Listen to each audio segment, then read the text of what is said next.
the fuck?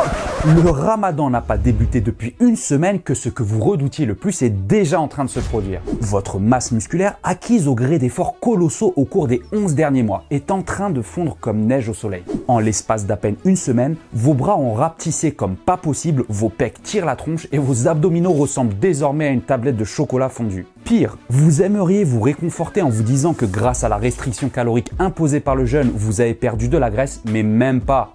Vous en avez pris. Contre toute logique et malgré la faim lancinante qui vous tenaille du réveil à la rupture du jeûne, vous avez carrément gagné de la graisse. Face à ce spectacle qui vous horripile, vous avez envie de tout envoyer balader. Le sport, la diète, les règles hygiéno-diététiques à la con et tutti quanti. Mais ne le faites pas avant d'avoir vu cette vidéo. Car si comme de nombreuses personnes, vous constatez que chaque ramadan, vous perdez des muscles, vous gagnez du poids et ou de la graisse, et où vous vous sentez totalement lymphatique ou de très mauvais poils durant la journée, alors il est fort possible que vous commettiez une ou plusieurs des 5 erreurs hygiéno-diététiques dont je vais parler dans cette vidéo. Les voici. Erreur numéro 5. Faire du cardio avant vos séances de musculation. Hors ramadan, faire du cardio avant de vous entraîner est une bonne pratique. Cela vous permet en effet d'échauffer vos muscles et de préparer votre appareil cardio-respiratoire aux mouvements plus complexes et intenses que vous vous apprêtez à faire.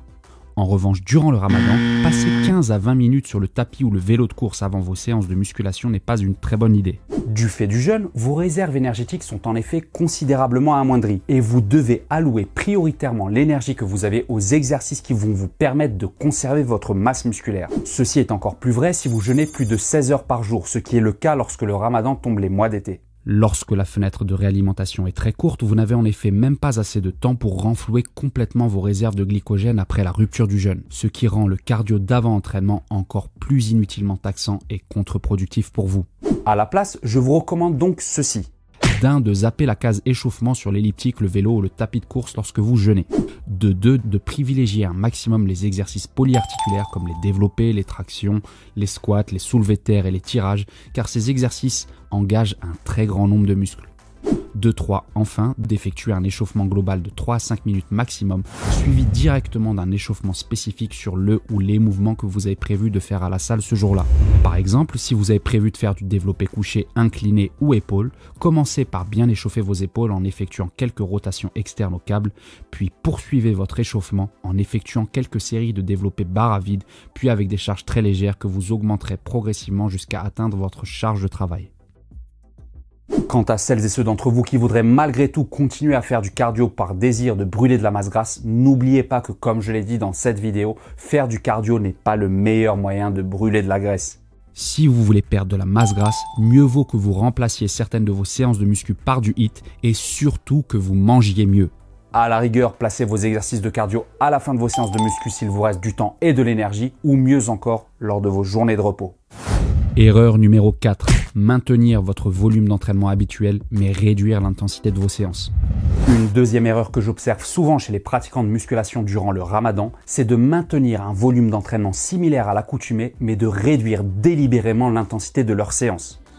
Durant le ramadan, beaucoup de go muscu s'obstinent en effet à faire 25 séries par séance si c'est ce qu'ils ont l'habitude de faire, mais se disent que puisque c'est ramadan, ils vont devoir travailler avec des charges moins lourdes qu'à l'accoutumée, en se limitant par exemple à 65-70% de leur charge de travail habituelle. Eh bien voyez-vous, c'est tout l'inverse de ce qu'il faut faire. Comme le révèle cette étude conduite en 2015 sur de jeunes pratiquants ayant au moins 2 années d'expérience en musculation, l'intensité de l'entraînement, c'est-à-dire les charges avec lesquelles vous travaillez, est un facteur plus important dans le développement et le maintien de votre masse musculaire et de votre force que le volume d'entraînement, autrement dit le nombre de répétitions et de séries que vous effectuez durant vos séances. Répartir votre volume d'entraînement sur plus de séances peut également s'avérer payant si vous souhaitez minimiser votre perte de muscle et de force. Comme le révèle cette haute étude, malgré un volume d'entraînement identique, des sujets expérimentés en musculation qui se sont entraînés 3 fois par semaine ont gagné 38% de force en plus et 4,6 fois plus de masse musculaire que des sujets qui ne se sont entraînés qu'une seule fois par semaine. Et c'est pourquoi, si vous voulez conserver votre masse musculaire et votre force durant le ramadan, je vous recommande ceci. De maintenir égale l'intensité de vos séances en continuant de bosser avec des charges qui correspondent à 85 voire 100% de vos charges habituelles. De 2, de réduire votre volume d'entraînement d'un tiers, voire d'un quart. Par exemple, si vous avez l'habitude de faire 24 séries en moyenne par séance hors Ramadan, là vous viserez entre 16 et 18 séries par séance. Si vous êtes vraiment fatigué vers la 3e semaine du Ramadan, alors vous pourrez aller jusqu'à réduire votre volume d'entraînement de moitié. De 3 enfin, de rajouter éventuellement une séance d'entraînement si vous avez l'habitude de vous entraîner 5 fois ou moins par semaine. Par exemple, au lieu de viser 24 séries sur 3 séances par semaine, vous pourriez viser 18 séries sur 4 séances par semaine. Ainsi, vous n'aurez pas à réduire votre volume d'entraînement puisque vous le répartirez sur plus de séances. Erreur numéro 3. Louper la fenêtre anabolique. La fenêtre anabolique correspond à la période qui survient juste après l'entraînement et au cours de laquelle la synthèse des protéines musculaires et la resynthèse du glycogène musculaire et hépatique est accélérée. Autrement dit, il s'agit d'une phase de quelques heures au cours de laquelle vos capacités de récupération tant sur le plan musculaire qu'énergétique sont augmentées. Aujourd'hui, de nombreux experts contestent l'existence même de cette fenêtre d'opportunité favorable à la récupération. Il faut dire que durant des décennies, l'industrie de la supplémentation sportive en a fait des tonnes à ce sujet, créant et cultivant délibérément le mythe selon lequel si vous ne buviez pas votre shaker protéiné et votre maltodextrine dans la demi-heure qui suit vos séances de muscu, eh bien c'est comme si vous les aviez ratés. Bien évidemment, ces allégations à visée purement commerciale n'étaient qu'une vulgaire falsification des données scientifiques. Ceci étant dit, s'il y a bien un cas de figure où la fenêtre métabolique peut faire une différence marquante, c'est si vous vous entraînez à jeun. Or, durant le mois de Ramadan, c'est précisément le cas si vous faites vos séances de musculation avant la rupture du jeûne. Dans ce cas précis, de nombreuses études soulignent que la prise de protéines et de glucides à assimilation rapide comme de la whey et des fruits secs peut significativement accroître la réparation de vos tissus musculaires et la régénération de vos réserves de carburant musculaire et hépatique si cette prise a lieu rapidement après l'entraînement. Et c'est pourquoi je vous invite vivement à placer vos séances de musculation et de sport en général dans les 2 heures qui précèdent la rupture du jeûne. Ainsi, vous pourrez rapidement vous réhydrater et vous restaurer quand vous aurez fini de vous entraîner pour profiter de cette phase métaboliquement avantageuse durant laquelle vos capacités de récupération sont accélérées. L'idéal selon moi reste de consommer un shaker protéiné à base de whey à la rupture du jeûne. Ceci vous permettra ainsi de redéclencher rapidement la riposte anabolique post-entraînement. Le cas échéant, vous viserez alors entre 0,30 et 0,45 g de protéines de whey par kilo de poids corporel. Si vous pesez 80 kg, cela signifie donc que vous consommerez entre 24 et 36 g de whey protein dans l'heure au plus tard qui suit vos séances de muscu.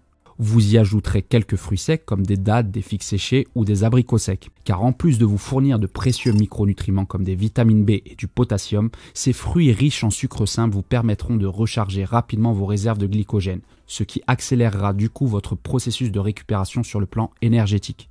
Évitez en outre de manger trop gras juste après vos séances de sport. Et erreur numéro 2, vous faire transpirer à mort pour pouvoir ensuite manger n'importe quoi. Ah là là là là là là là là là là là là là là là. Cette erreur me dépite. Non pas que je trouve pathétique que vous la commettiez du tout. Elle me dépite car je n'ai pas l'impression que vous vous rendiez vraiment compte des risques que vous prenez en la commettant. Cette erreur, c'est celle de faire du sport couvert de la tête aux pieds dans le but de vous faire transpirer. C'est une erreur et une erreur grave. C'est une erreur d'abord parce que 99% de celles et ceux qui la commettent le font en croyant qu'en se forçant à suer comme des gorées, ils vont pouvoir perdre du poids et de la graisse. Faux et archi faux. La seule chose que vous perdez quand vous vous faites transpirer, c'est de la masse hydrique, autrement dit de l'eau. Par conséquent, si vous vous faites transpirer dans le but de perdre du poids ou de la graisse, arrêtez tout de suite car ça ne sert à rien. La deuxième raison pour laquelle vous ne devez pas vous faire transpirer exprès, en particulier durant le mois de Ramadan, c'est que c'est dangereux pour la santé. Faut-il en effet vous rappeler que durant la phase de jeûne, vous ne pouvez pas boire durant 16, 18 voire 20 heures d'affilée. Par conséquent, lorsque vous entamez votre séance de sport en fin de journée, vous êtes déjà dans un état de déshydratation relativement avancé.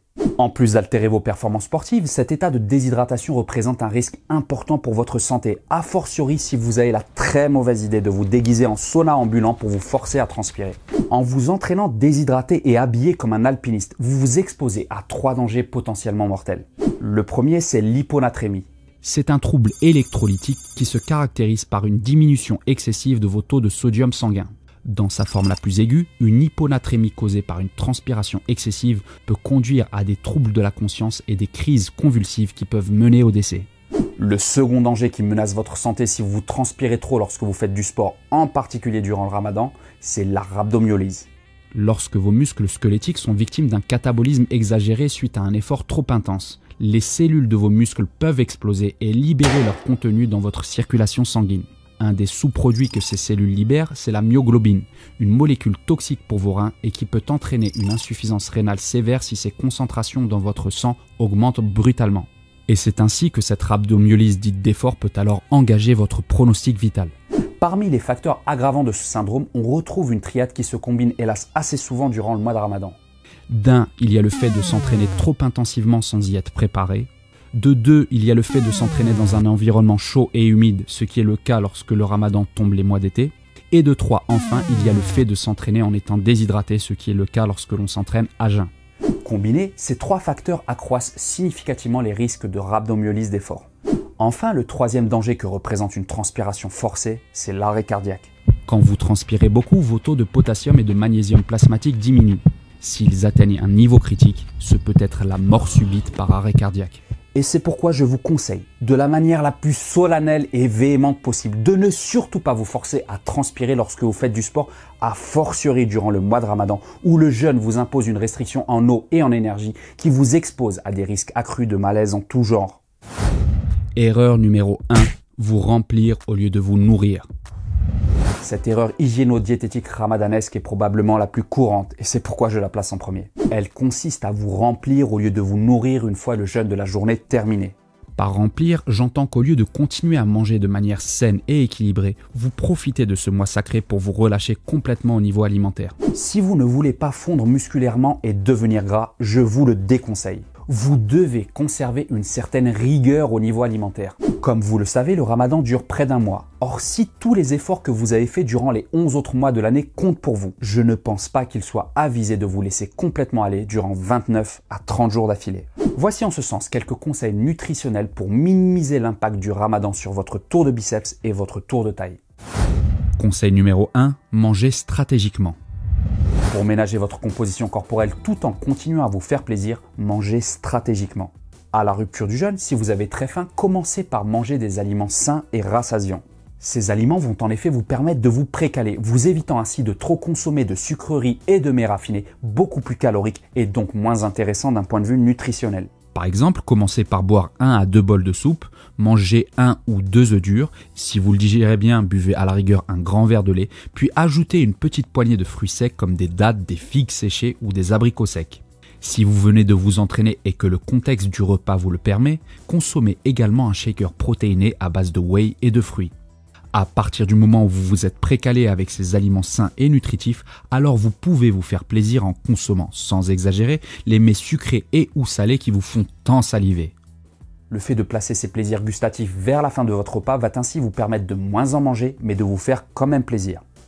Conseil numéro 2, conservez une bonne répartition en termes de macronutriments. En termes de ratio, vos apports en macronutriments ne doivent pas changer de ce que vous avez l'habitude de faire. Si vous avez par exemple l'habitude de consommer 50% de glucides, 25% de protéines et 25% de lipides, vous devez, dans la mesure du possible, conserver ce ratio durant le mois de Ramadan. Après, il est possible que la fenêtre de réalimentation soit si courte que vous n'avez pas assez de temps pour atteindre vos macros. Et c'est à cet égard que la supplémentation peut faire la différence. Par exemple, le temps d'assimilation et de vidange gastrique de la whey est si rapide qu'elle vous permet d'élever rapidement vos apports protéiques sans trop peser sur votre estomac, ce qui vous permet de remanger des protéines quelques heures après. En revanche, pour atteindre vos macros en glucides, inutile de recourir à la supplémentation. Vous n'avez qu'à augmenter votre consommation de fruits. Enfin, pour ce qui est de vos apports en lipides, évitez de consommer trop d'aliments gras car en plus d'être très caloriques, ces aliments pèsent sur votre estomac. En ralentissant la digestion de vos repas, ils vous coupent donc l'appétit plus longtemps, vous empêchant ainsi de manger ce qu'il faut pour atteindre vos macros. Évitez donc dans la mesure du possible les fritures et les cuissons trop grasses et privilégiez les cuissons au four ou au barbecue. Pour en savoir plus spécifiquement sur la quantité de glucides, de lipides et de protéines que vous devriez consommer durant le mois de Ramadan, je vous invite à voir cette vidéo où je vous donne le détail pour chaque macronutriment en fonction de l'activité physique que vous pratiquez et de vos objectifs. Conseil numéro 3, buvez assez. Pour compenser les pertes en eau et en sels minéraux de la journée, réhydratez-vous copieusement à la nuit tombée.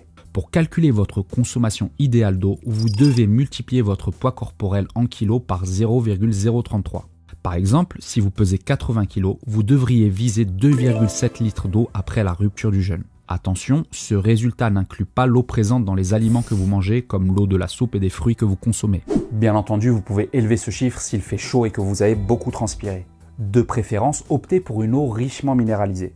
Son pouvoir de réhydratation étant supérieur aux eaux de table classiques, elle vous permettra de compenser vos pertes journalières en eau et en sels minéraux.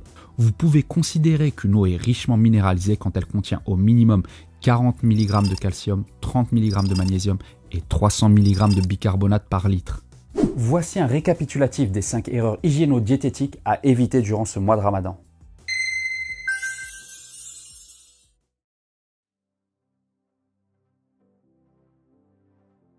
Et voilà tout pour aujourd'hui les amis. En évitant ces erreurs, vous ne parviendrez peut-être pas à conserver 100% de vos acquis en termes de composition corporelle et de performance, mais vous parviendrez à conserver au moins 90% de ce que vous avez développé et construit le restant de l'année. Si cette vidéo vous a apporté quelque chose d'utile les amis, n'hésitez pas à me le faire savoir en la likant et en la partageant aux sportifs et non sportifs qui jeûnent autour de vous. N'oubliez également pas de vous abonner à ma chaîne et d'activer la petite cloche à notification ici. Sur ce mes chers amis, je vous souhaite un excellent Ramadan, Ramadan Mubarak Saïd et je vous dis à très bientôt pour la suite. Si cette vidéo vous a plu, abonnez-vous à ma chaîne et n'oubliez pas d'activer les notifications.